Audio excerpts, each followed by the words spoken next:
ان الحمد للہ والصلاة والسلام علی رسول اللہ اما بعد اعوذ باللہ السمیع العلیم من الشیطان الرجیم من ہمزہ ونفخہ ونفثہ بسم اللہ الرحمن الرحیم وَلَقَدْ يَسَّرْنَا الْقُرْآنَ لِلذِّكْرِ فَهَلْ مِن مُدَّكِرٍ۔ ناظرین محترم، اصلاح میڈیا کے پلیٹ فارم سے علوم القرآن سیریز لے کر بندہ ناچیز حافظ ابو یحییٰ ایک دفعہ پھر آپ کی خدمت میں حاضر ہے۔ اس سے پہلے ہم نے ایک تعارفی ویڈیو بنائی تھی جس میں ہم نے اپنی اس سیریز کے بارے میں بتایا تھا کہ اس کی نمایاں خصوصیات اور خوبیاں کیا ہیں اور اس کے اہداف و مقاصد کیا ہیں۔ آج ہم تفسیر قرآن شروع کرنے سے پہلے ایسی بنیادی باتیں جانیں گے جن کا جاننا قرآن کریم کی تفسیر سمجھنے کے لیے از حد ضروری ہے۔ سب سے پہلی بات اس میں قرآن کریم کی تعریف کیا ہے، قرآن کسے کہتے ہیں۔ جب تک ہمیں یہ معلوم نہیں ہوگا کہ قرآن کیا ہے تب تک ہم اس کی تفسیر کو اس دلچسپی سے نہیں پڑھ پائیں گے اور نہیں سن پائیں گے اور نہیں سمجھ پائیں گے۔ قرآن کریم کی تعریف جو علماء نے کی ہے مختصر الفاظ کے ساتھ آپ کی خدمت میں رکھوں گا کہ کلام اللہ المنزل علی محمد صلی اللہ علیہ وسلم، یہ اللہ رب العزت کا وہ کلام ہے جو محمد الرسول اللہ صلی اللہ علیہ وسلم پر نازل شدہ ہے، جس کا آغاز سورۃ الفاتحہ سے ہوتا ہے اور جس کا اختتام سورۃ الناس پہ ہوتا ہے۔ تو اللہ کا کلام یہ کلام حقیقی ہے، لفظاً و معناً قرآن کریم اللہ کا کلام ہے۔ بعض اہل کلام متکلمین کا کہنا ہے کہ قرآن کریم اللہ کا کلام ہے لیکن کلام حقیقی نہیں بلکہ کلام نفسی ہے۔ گویا ان کے کہنے کا مطلب اور مقصد یہ ہے کہ اللہ رب العزت نے اس کا تکلم نہیں فرمایا، نطق نہیں فرمایا، حروف اور اصوات جو ہیں وہ اللہ رب العزت کی طرف سے نہیں ہیں۔ یہ عقیدہ باطل ہے، کتاب و سنت کے بھی خلاف ہے، صحابہ کرام، تابعین، تبع تابعین اور ائمہ دین کے اہل السنہ والجماعہ کے اتفاقی اور اجماعی موقف کے خلاف ہے۔ قرآن کریم بھی یہ بتاتا ہے، احادیث بھی بتاتی ہیں، یہ ذرا یہاں تفصیل کا موقع نہیں ہے۔ میں یہاں ایک قول جو امام بخاری رحمہ اللہ تعالیٰ نے سیدنا عبداللہ ابن مسعود رضی اللہ عنہ جو فقہاء صحابہ میں ایک نمایاں حیثیت رکھتے ہیں اور جو مفسرین صحابہ میں بھی نمایاں حیثیت رکھتے ہیں، وہ فرماتے ہیں کہ اذا تکلم اللہ بالوحی سمع اہل السماوات سلسلہ۔ امام بخاری رحمۃ اللہ علیہ نے یہاں شیئن کے الفاظ ذکر کیے ہیں کہ اللہ رب العزت جب وحی کے ساتھ کلام فرماتا ہے تو آسمانوں والے کچھ سنتے ہیں، اور امام ابن خزیمہ رحمہ اللہ تعالیٰ نے اس کو باسند نقل کیا ہے اپنی کتاب التوحید میں، کتاب التوحید کے نام سے انہوں نے کتاب لکھی، تو اپنی سند سے صحیح سند کے ساتھ انہوں نے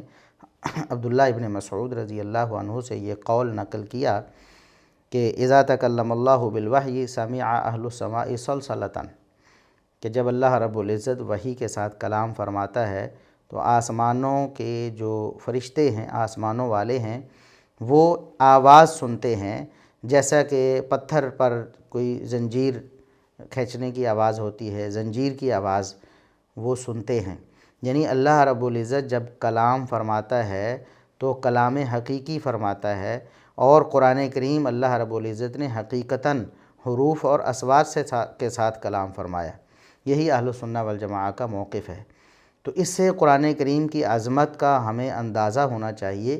کہ یہ ایسا کلام ہے جو اللہ رب العزت کا حقیقی کلام ہے۔ خود سب سے پہلے اللہ رب العزت نے اس کو تکلم فرمایا،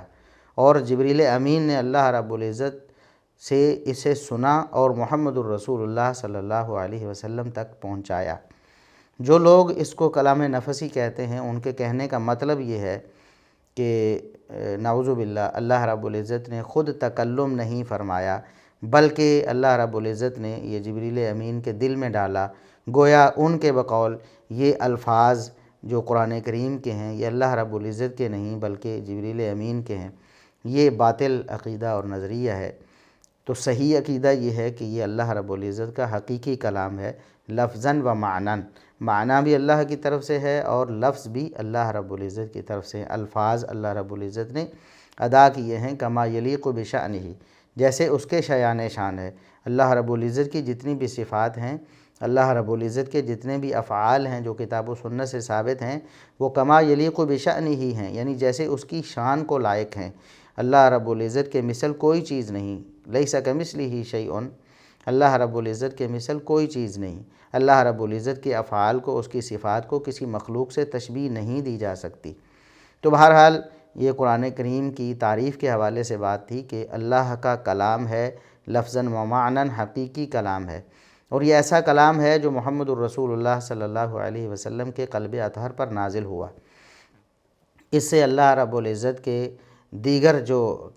کلام ہیں وہ اس سے خارج ہو جاتے ہیں، جیسے کہ وَكَلَّمَ اللَّهُ مُوسَىٰ تَكْلِيمًا، قرآن کریم میں اللہ نے بتایا کہ موسیٰ علیہ السلام سے بھی اللہ نے کلام فرمایا۔ تو یہ کلام جو موسیٰ علیہ السلام سے فرمایا وہ خارج ہے۔ قرآن کریم وہ کلام ہے جو اللہ رب العزت نے محمد الرسول اللہ صلی اللہ علیہ وسلم پر نازل فرمایا۔ بہرحال اس میں اور بھی کچھ تفصیلات ہیں،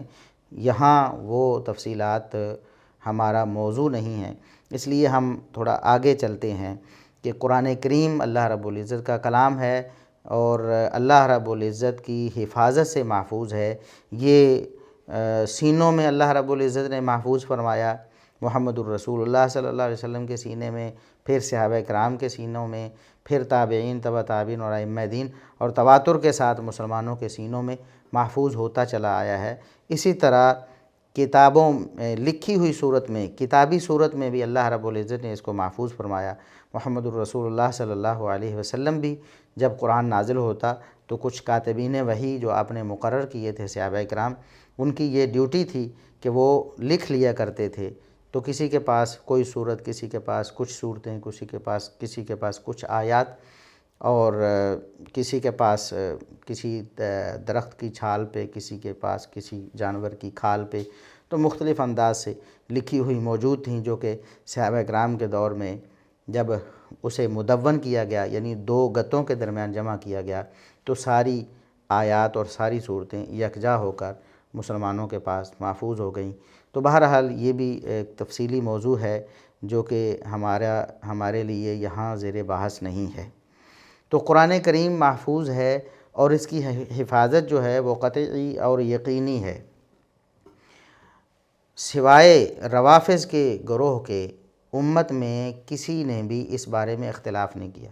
ساری امت اس بات پر متفق ہے کہ قرآن کریم تواتر کے ساتھ ہمارے پاس نقل ہو کر آیا ہے اور قطعی اور یقینی ہے، اس میں کسی قسم کی کوئی کمی بیشی واقع نہیں ہوئی۔ جبکہ روافض یہ کہتے ہیں کہ قرآن کریم میں نقص واقع ہو گیا ہے، نعوذ باللہ، یہ اکثر روافض کا نظریہ ہے، جبکہ کچھ اضافے کے بھی قائل ہیں کہ قرآن کریم میں نعوذ باللہ کچھ اضافہ بھی کر دیا گیا ہے، نعوذ باللہ ثم نعوذ باللہ۔ بہرحال مسلمانوں اور مومنوں کا قطعاً یہ موقف نہیں ہے، وہ قرآن کریم کو قطعی اور یقینی اور ہر حوالے سے محفوظ کتاب مانتے ہیں۔ تو اب ہم یہ دیکھتے ہیں کہ قرآن کریم کو سمجھنا کیوں ضروری ہے۔ بطور مسلمان ہم قرآن کریم کو کیوں سمجھیں، قرآن کریم کی تفسیر کیوں پڑھیں؟ تو سب سے پہلے تو قرآن کریم میں اللہ رب العزت نے یہ جو بات ارشاد فرمائی، وَلَقَدْ يَسَّرْنَا الْقُرْآنَ لِلذِّكْرِ فَهَلْ مِن مُدَّكِرٍ، کہ ہم نے قرآن کریم کو نصیحت حاصل کرنے کے لیے بہت آسان کر دیا ہے، کوئی ہے جو نصیحت حاصل کرے؟ تو قرآن کریم کو اللہ رب العزت نے نصیحت کے لیے نازل فرمایا ہے۔ تو نصیحت کب حاصل ہوگی؟ جب قرآن کریم کو پڑھا اور سمجھا جائے گا، قرآن کریم کی تفسیر سمجھی جائے گی، تب قرآن کریم کا فہم حاصل ہوگا اور پھر قرآن کریم سے نصیحت اور عبرت پکڑی جائے گی جو اللہ رب العزت نے اس کا مقصد بتایا ہے۔ تو قرآن کریم کو اللہ رب العزت نے اس حوالے سے آسان فرما دیا ہے، اور پھر یہ بات ارشاد فرما دی ہے کہ کون ہے، کوئی ہے جو اس سے نصیحت حاصل کرنا چاہے، اس سے نصیحت حاصل کرنا بہت آسان ہے۔ تو قرآن کریم کو کیوں سمجھنا ہے؟ اس لیے کہ اللہ رب العزت نے اس کی جو ایک تو نزولی ترتیب ہے اور ایک ہے ہمارے پاس جو آئی ہے کتابت میں جو ترتیب ہے، اس میں دوسری صورت ہے سورہ بقرہ۔ اس کے آغاز میں اللہ رب العزت نے فرمایا ذالک الکتاب لا ریب فیہ ہدی للمتقین۔ یہ ایسی کتاب ہے جس میں کوئی شبہ نہیں ہے، کسی قسم کا کوئی شبہ نہیں ہے، یعنی یہ لا ریب کتاب دنیا میں قرآن کریم ہے جو لا ریب ہے، جس میں کوئی شبہ نہیں ہے، کوئی شک نہیں ہے۔ تو لا ریب کتاب ہے،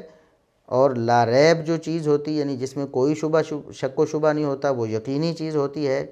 اور یقین پر ہمارے دین اور شریعت کی بنیاد ہوتی ہے۔ تو ہم جتنی بھی چیزیں دنیا میں دیکھتے ہیں، جتنی بھی ہمارے پاس تھیوریز ہیں، یا جتنے بھی ہمارے ایکسپیریمنٹس ہیں، تجربات ہیں، مشاہدات ہیں، ہر چیز میں کمی کوتاہی کی گنجائش موجود ہوتی ہے، غلطی کا امکان موجود ہوتا ہے، لیکن یہ جو کتاب ہے اس میں غلطی کا کوئی امکان نہیں ہے۔ تو کیوں نہ ہم ایسی چیزیں جن میں خطا کا امکان ہوتا ہے انہیں چھوڑ کر ایسی چیز کی طرف چلے جائیں، ایسے علم کی طرف چلے جائیں جس میں کوئی شبہ نہیں ہے۔ تو یہ انسان کو یہ بات آمادہ کرتی ہے کہ وہ قرآن کریم کی طرف لوٹ کے آئے۔ اس میں جتنی بھی خبریں ہیں، اس میں جتنی بھی باتیں ہیں، اس میں جتنے بھی احکامات ہیں، اس میں جتنی بھی وعیدیں ہیں، کسی میں کسی قسم کا کوئی شبہ نہیں ہے۔ آخرت کے حالات ہوں، قبر کے حالات ہوں، حشر کے حالات ہوں، جنت کے حالات ہوں، جہنم کے حالات ہوں، جو کچھ بھی قرآن کریم میں بیان کیا گیا ہے وہ سب یقینی اور قطعی ہے۔ پہلی قوموں کے حالات ہیں، ان کے عروج و زوال کی داستانیں ہیں، کسی قسم میں کا کوئی شبہ ان میں نہیں ہے۔ تو انسان نے اگر عبرت حاصل کرنی ہے، تاریخ کا مطالعہ کرنا ہے، تب بھی اس کتاب کو پڑھے، اس کتاب کو سمجھے، اس کتاب کی تفسیر سمجھے، تاکہ اسے پتہ چلے کہ قومیں کیسے عروج پاتی ہیں اور قومیں کیسے زوال کا شکار ہوتی ہیں۔ تو ذالک الکتاب لا ریب فیہ۔ تو آگے اللہ رب العزت نے فرمایا ہدی للمتقین، یہ متقین کے لیے ہدایت ہے، جو بھی اللہ سے ڈرنے والے ہیں یہ کتاب ان کو راستہ دکھاتی ہے، سیدھا راستہ دکھاتی ہے۔ ہدن ہدایت ہے، یعنی ان کے لیے پیغام ہدایت ہے، ان کے لیے دستور زندگی ہے، ان کے لیے منشور ہے کہ اس کے مطابق چل کر وہ کامیابی کو پا سکتے ہیں۔ تو اللہ رب العزت نے اس کتاب کو کامیابی کا ایک منبع بنایا ہے، سرچشمہ بنایا ہے۔ اسی طرح قرآن کریم میں ہی اللہ رب العزت نے فرمایا سورۃ الاسراء آیت نمبر 9 میں کہ ان ھذا القرآن یہدی للتی ہی اقوم، یہ قرآن ایسی کتاب ہے جو ایسے راستے کی طرف آپ کی رہنمائی کرتی ہے جو بالکل سیدھا ہے، جس میں کسی قسم کی کوئی کجی نہیں ہے، جس میں کسی قسم کا کوئی شک و شبہ نہیں ہے، جس میں کسی قسم کا کوئی نقصان نہیں ہے، جس میں خیر ہی خیر ہے، سیدھا راستہ ہے، سیدھا جنت کا راستہ، سیدھا کامیابی کا راستہ، سیدھا کامرانی کا راستہ۔ یہ یہدی للتی ہی اقوم، یہ بہت ہی عظیم الشان آیت ہے کہ قرآن کریم ایسے راستے کی طرف آپ کی رہنمائی کرتا ہے جو راستہ بالکل سیدھا ہے، ہر قسم کی خرابی سے پاک ہے۔ تو اللہ رب العزت نے یہ کتاب ہمیں عنایت فرمائی ہے، ایسی عظیم الشان کتاب، تو ضرور ہمیں اس کتاب کو سمجھنا چاہیے اور سمجھ کر اس پر عمل کرنا چاہیے تاکہ ہم بھی کامیاب ہو سکیں۔ تو دوسری بات یہ ہے کہ اللہ رب العزت نے بار بار اس کتاب میں ہمیں اس کتاب کو سمجھنے کی طرف ترغیب دی ہے کہ اس کتاب کے نزول کے جو مقاصد ہیں ان میں ایک اہم مقصد اللہ رب العزت نے یہ بیان فرمایا، جس طرح سورہ صاد کی آیت نمبر 29 میں ہے کہ کتاب انزلناہ الیک مبارک لیدبروا آیاتہ ولیتذکر اولو الالباب، کہ یہ ایک ایسی مبارک کتاب ہے، یہ مبارک بابرکت کتاب ہے، یعنی اگر کسی نے برکت حاصل کرنی ہے تو اس کتاب کی طرف رجوع کرے، ہر قسم کی برکت اس کتاب میں موجود ہے۔ یہ بابرکت کتاب ہے، کیوں ہم نے نازل کی ہے؟ لیدبروا آیاتہ، تاکہ لوگ اللہ رب العزت کی آیات میں غور و فکر کر سکیں۔ آیات دو طرح کی ہیں، آیات کونیہ اور آیات شرعیہ۔ دنیا میں انسان کو جو کچھ بھی نظر آتا ہے، یہ زمین آسمان، یہ حجر شجر، یہ درخت، یہ پہاڑ، یہ سمندر، یہ خشکی، ہر چیز اللہ رب العزت کی آیت ہے، اسے آیت کونیہ کہتے ہیں۔ تو آیات کونیہ ہمارے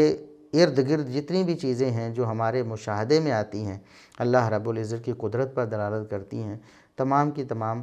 ان آیات پر بھی انسان غور کر سکتا ہے قرآن کریم کو پڑھ کر۔ قرآن کریم میں بڑے اچھوتے اور بڑے اچھے انداز میں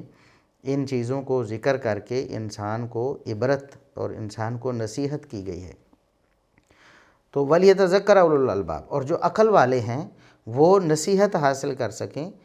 اس کتاب کے ذریعے۔ تو یہ مبارک کتاب ہے تاکہ ہم اس پر غور و فکر کریں۔ اسی طرح اللہ رب العزت نے سورۃ النساء آیت نمبر 82 میں ارشاد فرمایا افلا یتدبرون القرآن، کیا یہ قرآن کریم پر غور و فکر نہیں کرتے؟ کیوں نہیں کرتے؟ ام علی قلوب اقفالها، دوسری آیت میں فرمایا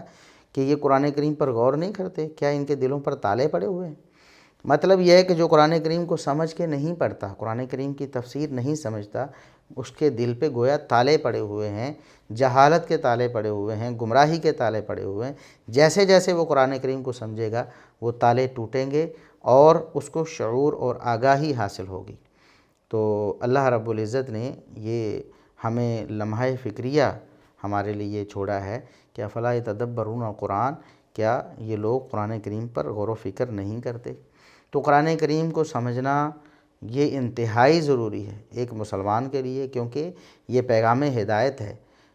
تو ہماری ہدایت ہے ہی قرآن کریم میں، تو اگر ہم قرآن کریم کو نہیں سمجھیں گے، اس کو پڑھ کر اس پر عمل کرنے کے لیے ہم اس پر غور و فکر نہیں کریں گے، تو گویا قرآن کریم کے نزول کا جو مقصد ہے ہم نے وہ فوت کر دیا ہے، ہم سے وہ مقصد رہ گیا ہے، اور ہم کامیابی و کامرانی کی بجائے ہم ناکامی کی طرف اپنے قدم بڑھا رہے ہیں۔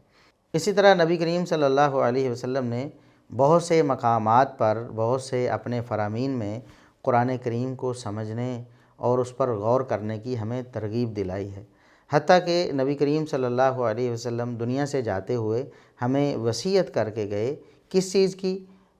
قرآن کریم کی وصیت کر کے گئے۔ چنانچہ صحیح بخاری میں 5022 نمبر حدیث ہے، سیدنا عبداللہ بن ابی اوفا رضی اللہ عنہ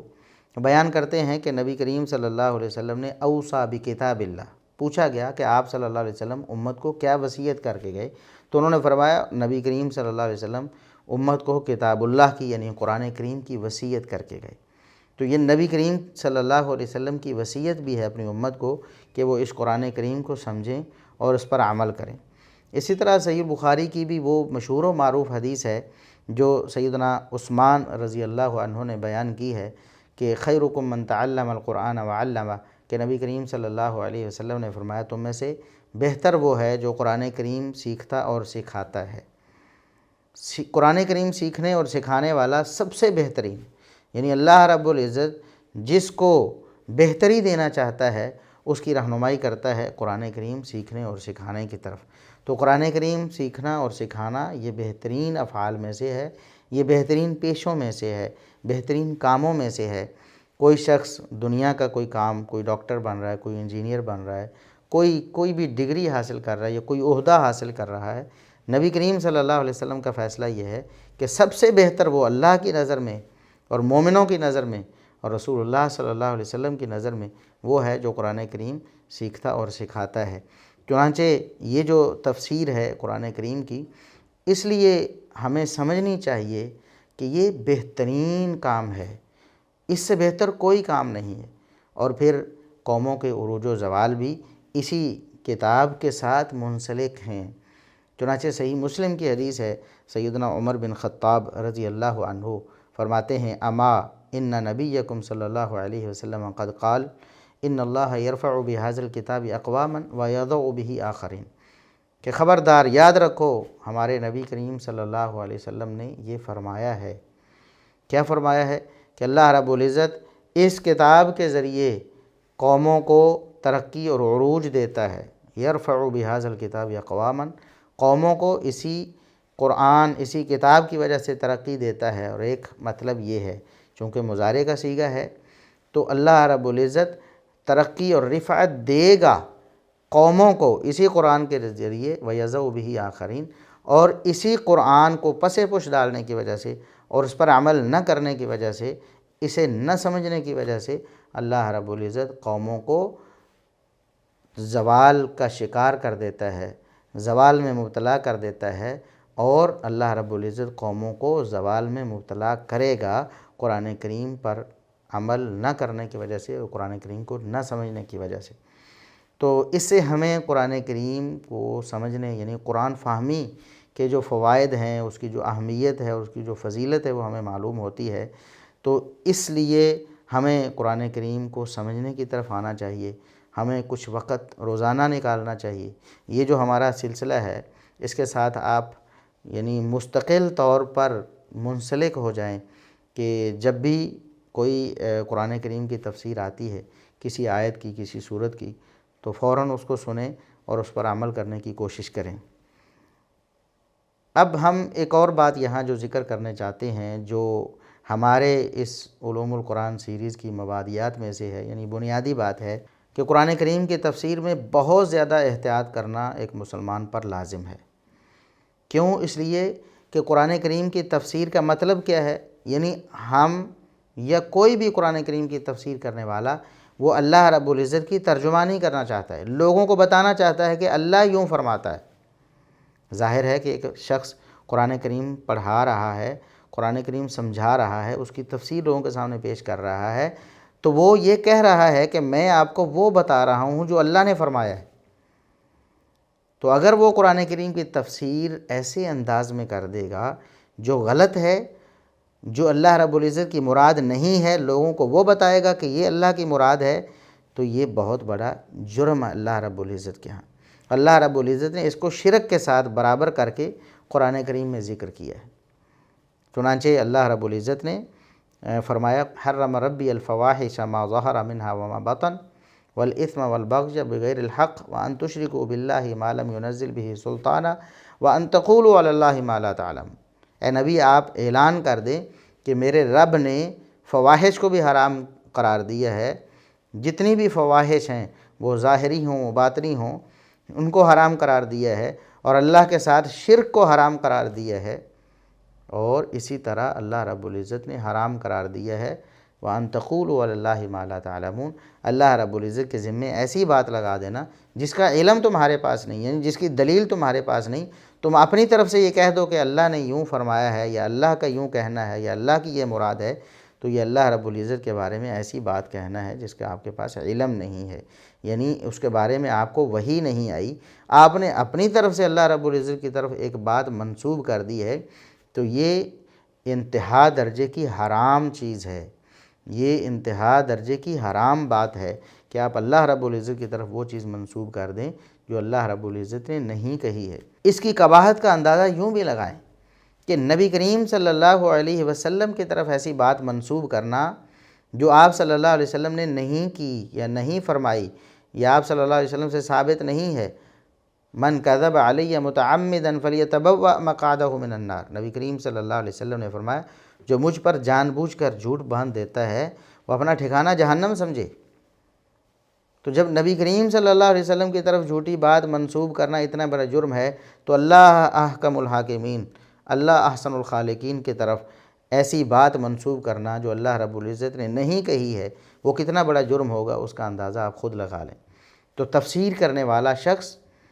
وہ اللہ رب العزت کے ذمے بات لگا رہا ہوتا ہے۔ اگر تو واقعی قرآن کریم میں اللہ رب العزت کی وہی مراد ہے جو وہ بیان کر رہا ہے، تو تب تو فابیہا، بالکل ٹھیک ہے، اچھی بات ہے۔ لیکن اگر قرآن کریم میں اللہ رب العزت کی وہ مراد نہ ہوئی جو وہ بیان کر رہا ہے، تو پھر اتنا بڑا جرم وہ کر رہا ہے کہ اس کا جرم اللہ رب العزت کے ہاں قابل معافی نہیں ہے، بہت بڑا جرم ہے۔ اسی طرح قرآن کریم میں اللہ رب العزت نے نبی کریم صلی اللہ علیہ وسلم کے بارے میں یہ بات ارشاد فرمائی، حالانکہ نبی کریم صلی اللہ علیہ وسلم نے اللہ کے ذمے کبھی بھی ایسی بات نہیں لگانی تھی۔ اللہ رب العزت چونکہ علام الغیوب ہے، اللہ کو پہلے سے پتہ تھا، لیکن ایک قاعدہ بیان کرنے کے لیے اور اس چیز کی قباحت اور شناعت بیان کرنے کے لیے کہ اللہ کے ذمے کوئی جھوٹی بات نہیں لگانی، اللہ رب العزت نے فرمایا وَلَوْ تَقَوَّلَ عَلَيْنَا بَعْضُ الْأَقَاوِيلِ لَأَخَذْنَا مِنْهُ بِالْيَمِينِ ثُمَّ لَقَطَعْنَا مِنْهُ الْوَتِينَ فَمَا مِنْكُمْ مِنْ أَحَدٍ عَنْهُ حَاجِزٍ، کہ اگر یہ نبی بھی ہمارے اوپر کوئی ایسی بات منسوب کر دے، یعنی غلط بات منسوب کر دے ہماری طرف جو ہم نے نہیں کہی، یعنی اللہ رب العزت کی طرف کوئی آیت غلط منسوب کر دے جو اللہ نے نازل نہیں فرمائی، تو ہم اس کے داہنے ہاتھ کو پکڑیں گے، پھر ہم اس کی شاہراہ کاٹ دیں گے، اور تم میں سے کوئی بھی اسے بچانے والا نہیں ہوگا۔ یہ ہمارے لیے ہے، امت کے لیے ہے، محمد الرسول اللہ صلی اللہ علیہ وسلم نے ایسا قطعاً نہیں کرنا تھا، اللہ رب العزت کو معلوم تھا۔ یہ ایک قاعدہ ہے، یاد رکھیں کہ اللہ رب العزت کی طرف ایسی بات منسوب کرنا جو اللہ نے نہیں کہی بہت بڑا جرم ہے اور ناقابل معافی جرم ہے۔ لیکن آج ہمارے ہاں کیا ہوتا ہے؟ آج ہمارے ہاں خصوصاً بر صغیر میں یہ ایک رواج اور فیشن بن گیا ہے، ایک طریقہ رواج پا گیا ہے کہ جو بھی شخص اپنا ایک خاص مائنڈ سیٹ بنا لیتا ہے، کوئی خاص نظریہ اور فلسفہ اپنے ذہن میں قائم کر لیتا ہے اور لوگوں میں اس کی تبلیغ کرنا چاہتا ہے، تو وہ قرآن کریم کی تفسیر کا سہارا لیتا ہے۔ وہ قرآن کریم کی تفسیر کے خوشنما جو ہے وہ نعرے کے اندر اس چیز کو لپیٹ کر لوگوں کو دیتا ہے۔ چنانچہ آپ دیکھ لیں، اب سوشل میڈیا پہ آپ دیکھتے رہتے ہیں کہ قیامت آنے کی تاریخیں لوگ دے رہے ہوتے ہیں کہ 2020 کو قیامت، 2022 کو، فلاں کو قیامت قائم ہونے کی تاریخیں دے رہے ہوتے ہیں لوگ، اور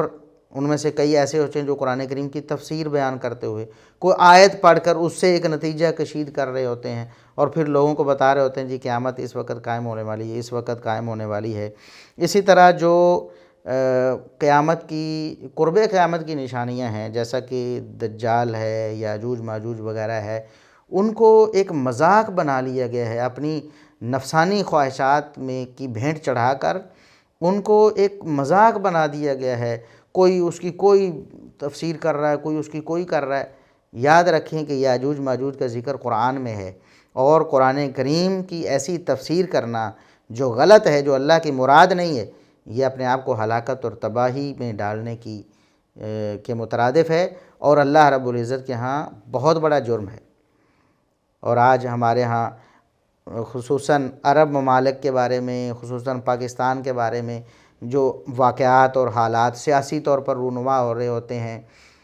ان کو بھی قرآن کریم کی تفسیر بنا کر لوگ اپنے ان پر تجزیے پیش کر رہے ہوتے ہیں اور ان پر پیش گوئی جو ہے ان کے بارے میں قرآن کریم کی تفسیر بنا کر پیش کر رہے ہوتے ہیں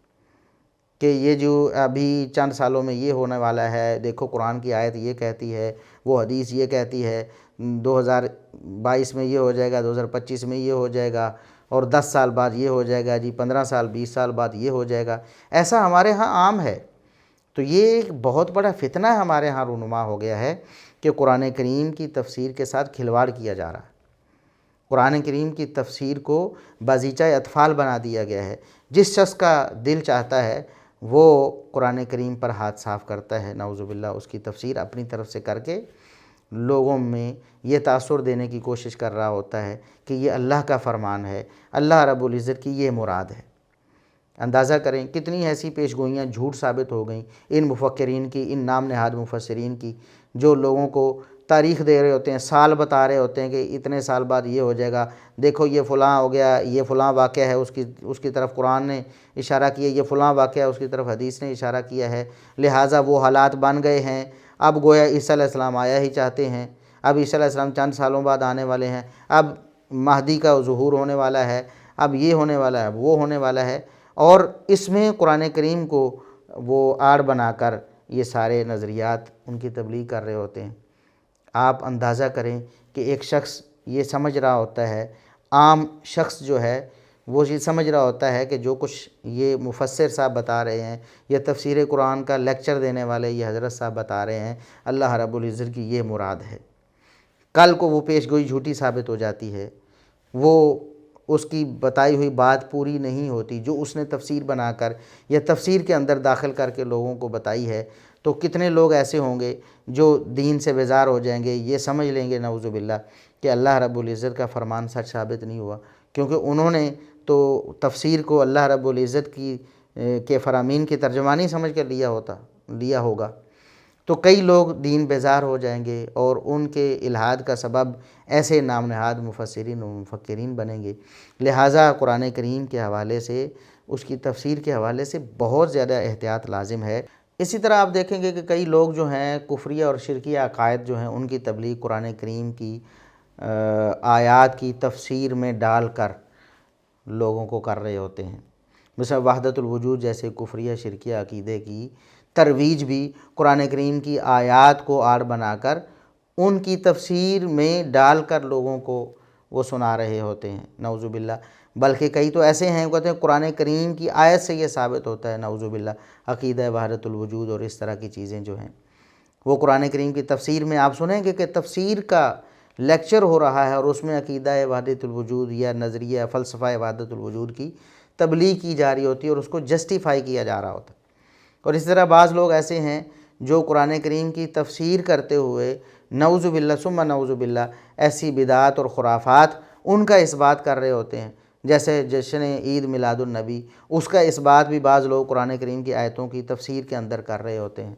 نعوذ باللہ۔ فَبِذَالِكَ فَلْيَفْرَحُوا هُوَ خَيْرٌ مِّمَّا يَجْمَعُونَ، نعوذ باللہ۔ ان کے بقول قرآن یہ کہتا ہے کہ نبی کریم صلی اللہ علیہ وسلم کی پیدائش کے دن جشن مناؤ۔ اس لیے قرآن کریم کی تفسیر کے حوالے سے بہت احتیاط لازم ہے۔ ایسے لوگ اللہ رب العزت کو کیا جواب دیں گے اور قیامت کے دن محمد الرسول اللہ صلی اللہ علیہ وسلم کو کیا منہ دکھائیں گے؟ کیا نبی کریم صلی اللہ علیہ وسلم کی سفارش کے مستحق ہو پائیں گے کہ جنہوں نے اللہ رب العزت کے کلام کو، قرآن کریم کو، نبی کریم صلی اللہ علیہ وسلم کی جو وصیت ہے اپنی امت کو، اس کو مذاق بنا دیا اور اس کی غلط تفسیر کر کے اللہ رب العزت کے ذمے غلط باتیں لگاتے رہے، وہ کل قیامت کے دن کیا منہ دکھائیں گے؟ لہٰذا ضروری ہے کہ ایسی تمام خرافات سے بچنے کے لیے، تمام قسم کی گمراہیوں سے بچنے کے لیے قرآن کریم کی تفسیر کے حوالے سے جو لوگوں میں پائی جاتی ہیں، ایک سمت متعین کر لی جائے، ایک ہدف وہ طے کر لیا جائے کہ قرآن کریم کی تفسیر کیسے کرنی ہے اور قرآن کریم کی تفسیر کرنے کا اہل کون ہو سکتا ہے، تفسیر کے مصادر کون سے ہیں، ہم نے قرآن کریم کی تفسیر کہاں سے لینی ہے۔ جہاں سے قرآن کریم کی تفسیر لیں تو ہمیں کسی قسم کی گمراہی کا کوئی شبہ نہ ہو اور کسی قسم کی غلطی کا کوئی شائبہ نہ ہو، تو اس کے حوالے سے میں چند باتیں عرض کرنا چاہتا ہوں۔ اور یہ اصول تفسیر ہیں بنیادی طور پر کہ قرآن کریم کی تفسیر میں کون سے اصول مد نظر رکھنا ہے۔ قرآن کریم کی تفسیر کے جو مصادر ہیں، سب سے پہلا مصدر قرآن کریم خود ہے۔ تفسیر القرآن بالقرآن اسے کہتے ہیں کہ قرآن کریم کی تفسیر قرآنی آیات کے ذریعے ہی، ایک جگہ اللہ رب العزت نے ایک بات اجمالاً بیان کی ہے تو اسی جگہ ہی اگلی آیات میں یا پھر کسی دوسری جگہ اس کی تفصیل اللہ رب العزت نے بیان فرما دی ہے، تو وہ بہترین تفسیر ہے۔ اس کو اسی طرح یعنی قرآن کریم سے ہی سمجھا جائے، جیسا کہ ھدی للمتقین ہے کہ قرآن کریم جو ہے وہ متقین کے لیے ہدایت ہے۔ اب متقین کون لوگ ہیں اس کو جاننے کے لیے ہمیں ادھر ادھر بھاگنے کی ضرورت نہیں ہے، خود قرآن کریم نے ہی اگلی آیات میں متقین کے بارے میں بیان فرما دیا ہے، الذین یؤمنون بالغیب ویقیمون الصلاۃ ومما رزقناہم ینفقون، ٹھیک ہے۔ اور اسی طرح اگلی آیات میں بھی اللہ رب العزت نے متقین کی نشانیاں بیان فرمائی ہیں، تو قرآن کریم خود اپنی تفسیر کرتا ہے۔ اسی طرح دوسری ایک اور آیت بطور مثال میں بیان کرتا ہوں کہ والارض بعد ذلک دحاہا، اللہ رب العزت نے فرمایا کہ اس کے بعد زمین کو اللہ رب العزت نے بچھایا۔ اب زمین کو بچھانے سے کیا مراد ہے؟ اب بچھانے کی تفسیر کیسے کی جائے گی؟ خود اللہ رب العزت نے اگلی آیات میں یہ بات بیان فرما دی کہ اس کے بچھانے سے کیا مراد ہے۔ والارض بعد ذلک دحاہا اخرج منہا ماءہا ومرعاہا والجبال ارساہا، کہ اللہ رب العزت نے زمین سے پانی نکالا اور چارہ نکالا، اور اللہ رب العزت نے پہاڑوں کو اس کے اوپر گاڑ دیا، ٹھیک ہے، پہاڑوں کو زمین کے اوپر گاڑ دیا۔ تو یہ اللہ رب العزت نے زمین کو بچھانے کی خود تفسیر فرما دی ہے، اسے تفسیر القرآن بالقرآن کہتے ہیں۔ تو قرآن کریم کی تفسیر قرآن کریم خود متکلم اپنے کلام کی جو وضاحت فرماتا ہے کوئی دوسرا نہیں کر سکتا، متکلم خود وضاحت فرمائے اس سے بڑی کوئی وضاحت نہیں۔ تو اللہ رب العزت خود متکلم ہے، جب وہ اپنے کلام کی خود وضاحت فرمائے تو سب سے بہترین تفسیر وہی ہے۔ اور اس کے بعد تفسیر القرآن بالحدیث النبوی، کہ قرآن کریم کی تفسیر نبی کریم صلی اللہ علیہ وسلم کی احادیث سے۔ تو نبی کریم صلی اللہ علیہ وسلم کی بنیادی اور منصبی ذمہ داری یہ تھی کہ آپ اللہ رب العزت کی وحی کی تبیین لوگوں کو کر دیں، اس کی تفصیل سمجھا دیں لوگوں کو، اس کی وضاحت کر دیں، جیسا کہ سورہ نحل میں اللہ رب العزت نے فرمایا وَأَنزَلْنَا إِلَيْكَ الذِّكْرَ لِتُبَيِّنَ لِلنَّاسِ مَا نُزِّلَ إِلَيْهِمْ وَلَعَلَّهُمْ يَتَفَكَّرُونَ، اے نبی ہم نے قرآن آپ پر اس لیے نازل فرمایا تاکہ آپ لوگوں کی طرف جو وحی نازل کی گئی اس کی وضاحت کر دیں۔ جب آپ صلی اللہ علیہ وسلم وضاحت کریں گے تو وَلَعَلَّهُمْ يَتَفَكَّرُونَ، پھر اس پر وہ غور و فکر بھی کر سکیں گے۔ تو قرآن کریم پر غور و فکر کرنے کی بنیاد یہ بھی ہے کہ نبی کریم صلی اللہ علیہ وسلم کی احادیث کو دیکھا جائے۔ آپ صلی اللہ علیہ وسلم کی احادیث میں قرآن کریم کی بہت زیادہ آیات کی تفسیر موجود ہے، جیسا کہ ہم قرآن کریم میں یہ پڑھتے ہیں۔ سورہ توبہ میں اللہ رب العزت نے فرمایا کہ ہم نے اللہ رب العزت نے جب سے زمین و آسمان کو پیدا کیا ہے تو اللہ رب العزت نے سال کے 12 مہینے بنائے ہیں، 12 اسلامی مہینے، ان میں سے 4 حرمت والے ہیں، منہا اربعۃ حرم، 4 حرمت والے۔ اب جو لوگ رسول اللہ صلی اللہ علیہ وسلم کی احادیث سے رہنمائی نہیں لیتے، اس سے تفسیر نہیں سمجھتے، وہ ٹامک ٹوئیوں میں پڑے ہوئے، کوئی کہتا ہے فلاں 4 مہینے، کوئی کہتا ہے فلاں 4 مہینے، کوئی کہتا ہے فلاں 4 مہینے، کوئی کہتا ہے حج والے جو مہینے ہیں وہ مہینے ہیں، تو کوئی کچھ کہتا ہے، کوئی کچھ کہتا ہے۔ جو احادیث کو نہیں مانتے وہ اضطراب کی کیفیت میں ہیں، وہ اختلاف میں پڑے ہوئے ہیں، جبکہ رسول اللہ صلی اللہ علیہ وسلم نے خود اس کی وضاحت فرما دی اللہ رب العزت کی وحی سے، اللہ کی تعلیم سے۔ چنانچہ صحیح بخاری کی حدیث ہے، نبی کریم صلی اللہ علیہ وسلم نے فرمایا ان الزمان قد استدار کہیئتہ یوم خلق اللہ السماوات والارض منہا اربعۃ حرم، کہ جب سے زمین و آسمان اللہ رب العزت نے بنائے تھے تو 12 مہینے بنائے تھے، اس میں سے 4 حرمت والے تھے، تو وہ جو لوگ تھے کفار، انہوں نے مہینوں کی ترتیب اپنی خواہشات نفسانی کے مطابق بدل رکھی تھی، ہر سال بدلتے رہتے تھے، تو وہ ترتیب تو گویا معدوم ہو چکی تھی جو اصلی ترتیب تھی۔ تو نبی کریم صلی اللہ علیہ وسلم کو اللہ نے بتایا کہ حجۃ الوداع کے سال وہ ترتیب اصلی حالت میں واپس آ گئی ہے، جس طرح اللہ رب العزت نے جو ترتیب لگائی تھی زمانے کی تخلیق کے وقت، ماہ و سال جیسے بنائے تھے، اسی ترتیب کے مطابق اب ہو گئے ہیں۔ تو آپ صلی اللہ علیہ وسلم نے فرمایا کہ جو 4 مہینے حرمت والے ہیں وہ کون سے ہیں؟ فرمایا ثلاث متوالیات، 3 مہینے مسلسل یعنی پے در پے ہیں، ان کے درمیان کوئی وقفہ نہیں ہے، ذوالقعدہ تھی و ذوالحجہ تھی والمحرم، ذوالقعدہ ہے، ذوالحجہ ہے اور محرم ہے،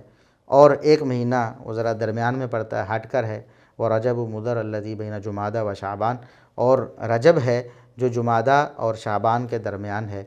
وہ مہینہ۔ تو 4 مہینے حرمت والے نبی کریم صلی اللہ علیہ وسلم نے قرآن کریم کی تفسیر کر دی۔ اس کو کہتے ہیں تفسیر القرآن بالحدیث النبوی۔ تو نبی کریم صلی اللہ علیہ وسلم قرآن کریم کی تفسیر کرتے ہیں۔ اسی طرح قرآن کریم میں اللہ رب العزت نے فرمایا للذین احسنوا الحسنی وزیادہ، جن لوگوں نے نیکی کی ہے دنیا میں، نیکی کے کام کرتے رہے ہیں، ان کے لیے اچھائی ہی، بدلے میں اچھائی ہے، یعنی اس کی تفسیر جنت ہے، وزیادہ، اور ایک زائد چیز بھی ہے۔ اب اس کی تفسیر کیا ہے؟ یہ زائد چیز کون سی ہے؟ نیکوکاروں کو اللہ رب العزت جنت دے دے گا، اور ایک زائد چیز کیا عنایت فرمائے گا؟ تو محمد الرسول اللہ صلی اللہ علیہ وسلم نے اس کی تفسیر فرمائی۔ چنانچہ یہ آیات پڑھیں اللہ کے رسول صلی اللہ علیہ وسلم نے ایک موقع پہ، وہ حدیث آپ ذرا سماعت فرمائیں کہ نبی کریم صلی اللہ علیہ وسلم نے فرمایا کہ جب جنت والے جنت میں داخل ہو جائیں گے تو اللہ رب العزت فرمائیں گے کہ تریدون شیئا ازیدکم، کیا تمہیں کوئی زائد چیز بھی چاہیے، کچھ زیادہ بھی چاہیے آپ کو، جنت سے زیادہ بھی چاہیے؟ تو آگے سے جنتی عرض کریں گے کہ اے اللہ تم نے کون سی نعمت ہمیں نہیں دی، کیا ہمارے چہرے تم نے سفید نہیں کر دیے؟ یعنی ہمیں نیکوکار ہی دنیا کو دکھایا، قیامت کے دن بھی ہمیں نیکوکاروں کی صفوں میں شامل کیا اور ہمارے چہرے سفید ہو گئے، اور جو مجرم تھے ان کے چہرے سیاہ ہو گئے۔ تو سب سے پہلا احسان تو یہ ہوا کہ روز محشر کے میدان میں ہی ہمارے چہرے تو نے سفید کر دیے، یعنی ہمیں کامیاب بنا دیا دنیا کی نظروں کے سامنے بھی۔ اور پھر کیا تو نے ہمیں جنت میں داخل نہیں کر دیا؟ کیا تم نے ہمیں جہنم سے آزاد نہیں کر دیا؟ تو ساری نعمتیں تو اے اللہ ہمیں آپ نے دے دی ہیں، اب زیادہ کیا آپ نے دینا ہے؟ تو پھر رسول اللہ صلی اللہ علیہ وسلم نے فرمایا فیکشف الحجاب، اللہ رب العزت حجاب اٹھائے گا، پردہ دور کرے گا جو مخلوق اور خالق کے درمیان ہوگا، تو جنتیوں کے درمیان اور اللہ رب العزت کے درمیان، تو اللہ رب العزت کا دیدار کریں گے جنتی اس وقت، تو وہ ان کی کیفیت یہ ہوگی، اور خود رسول اللہ صلی اللہ علیہ وسلم فرماتے ہیں کہ جنتیوں کو اس طرح کی کوئی نعمت نہیں ملی، یعنی جنت سے بھی بڑی نعمت وہ اللہ رب العزت کا دیدار ہوگا۔ پھر رسول اللہ صلی اللہ علیہ وسلم نے اس آیت کی تلاوت فرمائی، للذین احسنوا الحسنی وزیادہ، نیکوکاروں کو جنت بھی ملے گی اور زائد بھی ملے گا۔ تو زائد رسول اللہ صلی اللہ علیہ وسلم کی تفسیر میں آپ نے بتایا کہ زائد سے مراد اللہ رب العزت کا دیدار ہے جو اہل جنت کو ہوگا، جنتیوں کو اللہ کا دیدار ہوگا۔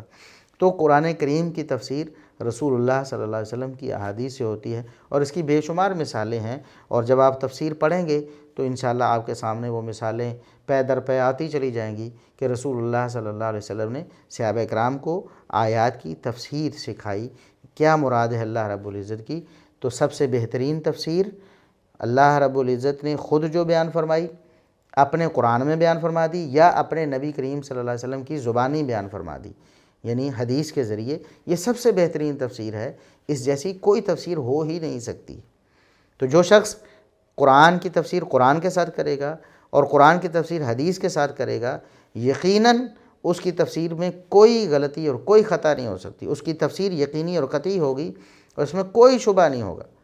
اور اس کی تفسیر بالکل درست ہوگی۔ لہٰذا ایک تفسیر کرنے والے شخص کو قرآن و سنت پر عبور حاصل ہونا، یا کم از کم قرآن و سنت کے مآخذ اور مصادر تک رسائی ہونا لازم ہے،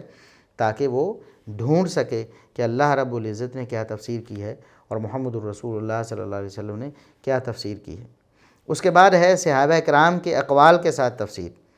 صحابہ کرام چونکہ قرآن کریم کے نزول کے عینی شاہد ہیں، ان کے زمانے میں اور ان کی زبان میں قرآن کریم نازل ہوا، اور نبی کریم صلی اللہ علیہ وسلم نے انہیں قرآن سکھایا بھی، انہوں نے خود نبی کریم صلی اللہ علیہ وسلم سے قرآن سیکھا بھی، خود نبی کریم صلی اللہ علیہ وسلم سے سوال بھی کیے کہ اللہ کے رسول، اللہ رب العزت اس فرمان سے کیا مراد ہے، اللہ رب العزت ہمیں کیا فرمانا چاہتے ہیں۔ تو نبی کریم صلی اللہ علیہ وسلم ان کو تفسیر کر کے سمجھاتے رہے۔ چنانچہ قرآن کے ساتھ اور قرآن کی حدیث کے ساتھ تفسیر کے بعد صحابہ کرام کی تفسیر سب سے زیادہ اتھینٹک ہے، سب سے زیادہ معتمد ہے، سب سے زیادہ مستند ہے کہ اس کی طرف رجوع کیا جائے۔ کسی کی انسان کی تفسیر نبی کریم صلی اللہ علیہ وسلم اور صحابہ کرام کی تفسیر سے اچھی نہیں ہو سکتی، چاہے وہ انسان کتنا ہی بڑا دانشور کیوں نہ ہو، چاہے انسان کتنا ہی بڑا پڑھا لکھا کیوں نہ ہو، چاہے اس نے دنیا جہان کی کتنی ہی زیادہ سیر کیوں نہ کر لی ہو، اللہ اور اس کے رسول صلی اللہ علیہ وسلم سے زیادہ معتبر تفسیر نہیں کر سکتا۔ اور رسول اللہ صلی اللہ علیہ وسلم سے براہ راست تفسیر سیکھنے والے صحابہ کرام، ان کی تفسیر سب سے زیادہ معتمد ہے۔ اور بہت ساری ایسی مثالیں ہیں کہ امت تو صحابہ کرام کے دور میں ہی، یعنی تابعین میں سے کچھ لوگ غلطی کا شکار ہونے لگے، تو صحابہ کرام نے اصلاح فرمائی کہ قرآن کریم کی تفسیر تو یہ ہے، تم نے جو سمجھ لیا وہ غلط ہے۔ اور اگر صحابہ کرام نہ سمجھاتے اور امت صحابہ کرام سے نہ سمجھتی تو گمراہی میں پڑ جاتی۔ چنانچہ صحیح بخاری کی حدیث ہے، سیدہ عائشہ رضی اللہ عنہا کے پاس ان کے بھانجے عروہ بن زبیر رحمہ اللہ تعالی آئے۔ یہ تابعی ہیں عروہ بن زبیر، سیدہ عائشہ رضی اللہ عنہا کے بھانجے ہیں۔ تو کہنے لگے کہ یہ جو آیت ہے، ان الصفا والمروۃ من شعائر اللہ فمن حج البیت او اعتمر فلا جناح علیہ ان یطوف بہما، اس آیت سے کیا یہ ثابت نہیں ہوتا کہ صفا اور مروہ کی جو سعی ہے یہ فرض نہیں ہے، بلکہ کوئی کر لے تو کوئی گناہ نہیں ہے؟ یہی اللہ رب العزت نے فرمایا کہ تم پر کوئی گناہ نہیں اگر تم صفا مروہ کا طواف کر لو، تو یہ طواف جو ہے یہ فرض نہیں ہے۔ مجھے یوں لگتا ہے کہ کوئی کر لے تو چلو ٹھیک ہے، نہ کرے تو پھر بھی ٹھیک ہے۔ سیدہ عائشہ رضی اللہ عنہا نے پھر اصلاح فرمائی اور فرمایا کہ اگر یہ ہوتا نا کہ صفا مروہ کا طواف یا سعی نہ کرنا کوئی جرم نہیں ہے تو پھر الفاظ اور ہوتے۔ یہ دراصل اللہ رب العزت نے جو کلام نازل فرمایا ہے اس کا محل یہ ہے، شان نزول یہ ہے کہ جو لوگ اس دور میں کفار مکہ تھے وہ طواف بتوں کا کرتے تھے، وہاں انہوں نے بت نصب کر رکھے تھے۔ تو اس لیے جب مسلمان لوگ ہوئے صحابہ کرام، تو جب نئے نئے مسلمان ہوئے تو انہیں بڑا عجیب لگا کہ یہاں تو ہمارے جو بزرگ ہیں، یا ہم حالت جاہلیت میں یا ہم حالت کفر میں بتوں کے طواف کرتے تھے، لہٰذا ہمیں تو پھر یہاں طواف نہیں کرنا چاہیے۔ تو پھر اللہ رب العزت نے اس کی اصلاح فرمائی کہ نہیں وہ جو معاملہ تھا جو کفار مکہ نے بنا لیا، یا تم دور جاہلیت میں جو کرتے رہے، وہ اللہ رب العزت نے ختم فرما دیا ہے۔ یہ تو اللہ کے شعائر ہیں، ان الصفا والمروہ من شعائر اللہ،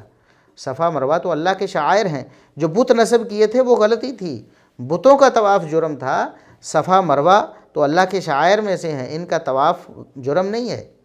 تو اللہ رب العزت نے دراصل اس کنسیپٹ کی نفی فرمائی تھی، نہ کہ اس آیت سے یہ سمجھ لینا کہ صفا مروہ کا طواف جو ہے وہ ضروری نہیں ہے۔ تو صحابہ کرام یعنی سیدہ عائشہ رضی اللہ عنہا جو صحابیہ ہیں، نبی کریم صلی اللہ علیہ وسلم کی زوجہ محترمہ ہیں، انہوں نے تفسیر فرما کر امت کو گمراہی سے بچایا۔ عروہ بن زبیر رحمہ اللہ تعالی بات کو سمجھے اور انہیں اپنی غلطی کا احساس ہوا کہ میں قرآن کریم کی تفسیر جو سمجھنے لگا تھا کتنی غلط تھی۔ اسی طرح سیدنا انس رضی اللہ عنہ سے بھی صحیح بخاری میں ہی یہ بات ثابت ہے کہ ان سے پوچھا گیا کہ کیا صفا مروہ کے بارے میں جو آیت ہے کوئی گناہ نہیں ان کا طواف کرنے پر، کیا آپ لوگ اس کو کوئی گناہ سمجھتے تھے تب یہ آیت نازل ہوئی؟ انہوں نے کہا ہاں، ہم اس کو جب مسلمان ہوئے ہیں اس کو ہم گناہ ہی سمجھتے تھے، کیونکہ وہاں تو بت نصب کیے ہوئے تھے پہلے، تو چنانچہ ہمیں لگا کہ جس طرح بتوں کا طواف جرم ہے، اب صفا مروہ جو ہے چونکہ بت وہاں نصب کیے گئے تھے وہاں راستوں میں، لہٰذا صفا مروہ کا طواف بھی جرم ہوگا، ہم اس کو پسند نہیں کرتے تھے۔ پھر اللہ رب العزت نے یہ آیت نازل فرمائی۔ تو قرآن کریم کی تفسیر جو صحابہ کرام کریں وہ تمام انسانوں میں سے زیادہ معتبر ہے۔ ایک اللہ اور اس کے رسول صلی اللہ علیہ وسلم کی تفسیر ہے جو اللہ کی وحی سے ہے، چاہے وہ قرآن کریم کے الفاظ سے ہو، چاہے رسول اللہ صلی اللہ علیہ وسلم کی احادیث سے ہو، وہ اللہ کی وحی سے ہے وہ تفسیر۔ اور اس کے بعد انسانوں میں سے سب سے معتبر تفسیر صحابہ کرام رضوان اللہ علیہ مجمعین کی ہے، جن کے سامنے قرآن نازل ہوا، وہ حالات و واقعات ان کا مشاہدہ کر رہے تھے کہ قرآن کریم کیوں نازل ہوا، قرآن کریم کے نزول کا مقصد کیا تھا، اس آیت کا شان نزول کیا ہے، یا پھر رسول اللہ صلی اللہ علیہ وسلم نے انہیں سمجھایا یا انہوں نے رسول اللہ صلی اللہ علیہ وسلم سے خود سمجھا کہ اس آیت کا مقصد کیا ہے۔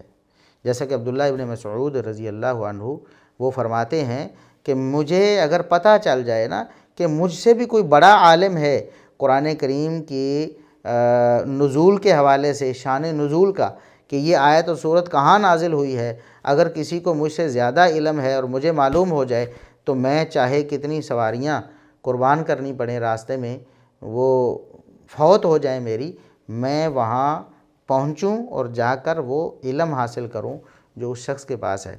تو صحابہ کرام رضوان اللہ علیہ مجمعین وہ تفسیر کے حوالے سے سب سے زیادہ اتھینٹک ہیں تمام باقی لوگوں سے۔ اور اس کے بعد پھر تابعین ہیں، تابعین کرام جو صحابہ کرام کے براہ راست شاگرد ہیں۔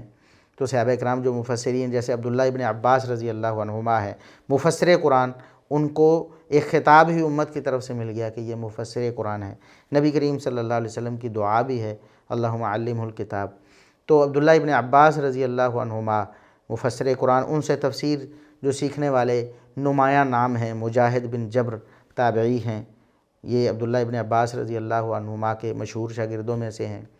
اسی طرح عطا بن ابی رباح رحمہ اللہ تعالی ہیں، اسی طرح اکرمہ ہیں۔ تو یہ وہ نمایاں لوگ ہیں تابعین میں سے جو